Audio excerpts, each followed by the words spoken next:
Today on Just the Law from A to Z, vaccine mandates. Can the government require people to get a vaccine? There's a long history in the United States of mandating vaccines.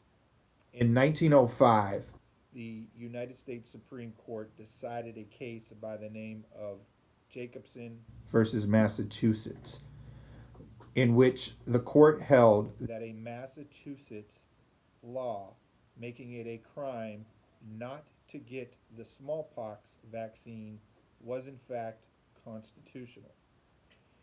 In reaching this decision, the court explained that the authority of a state to enact a law requiring vaccines is commonly called the state's police powers. Additionally, the liberty secured by the Constitution does not give people an absolute right, and the court stated that constitutional rights, even liberty, are subject to reasonable conditions as may be deemed necessary and essential by the governing authority to protect the health, safety, and welfare of the community. In its opinion, the court cited another federal case involving the validity of a law that prohibited children from attending school if they did not receive the smallpox vaccine. In that case, the challenging party made several arguments. Specifically, the challenging party argued that the vaccine did not tend to prevent smallpox or the spread of smallpox. It tends to bring out other diseases, and it does much harm with very little good. In denying those arguments and finding the law to be a reasonable and proper exercise of the state's police power, the court stated, this is the court now, the court stated, smallpox is generally known to be a dangerous and contagious disease. If a vaccine strongly tends to prevent the spread of this disease, it logically follows that children may be refused admission until they have been vaccinated. It must be conceded that some people and some physicians of great skill and repute do not believe that the vaccine prevents smallpox. While not accepted by all, it is accepted by the mass of the people, as well as most members of the medical profession.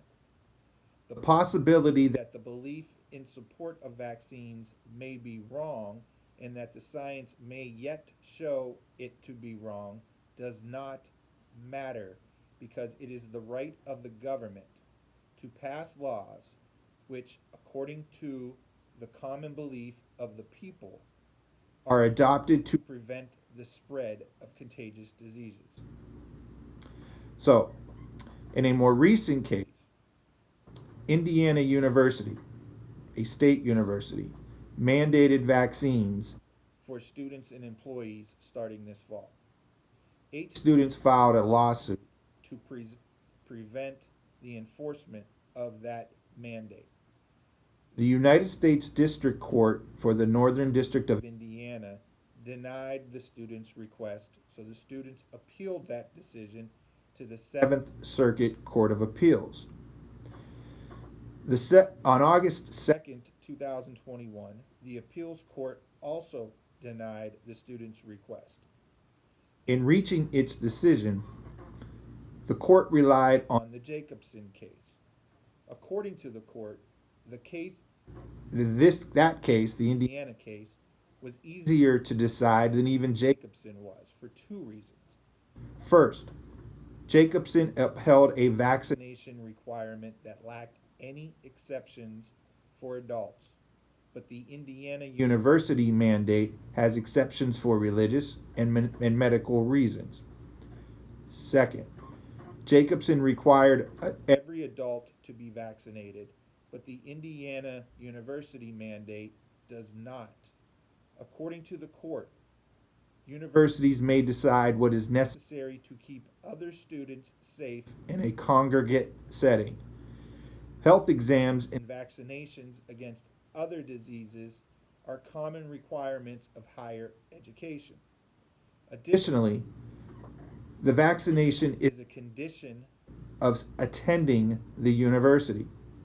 People who do not want to get vaccinated could go elsewhere. The Indiana students then filed papers with the U.S. Supreme Court, but their request to have the Supreme Court review the Seventh Circuit's decision was in fact denied, thus leaving the mandate in place. So, in conclusion, it appears as if any challenge to a vaccine mandate has an uphill climb. In order to succeed on such a challenge, a person will need to show that the mandate is arbitrary and unreasonable in some way. Short of that, the government has the authority to require you to get a vaccine. Thank you for watching.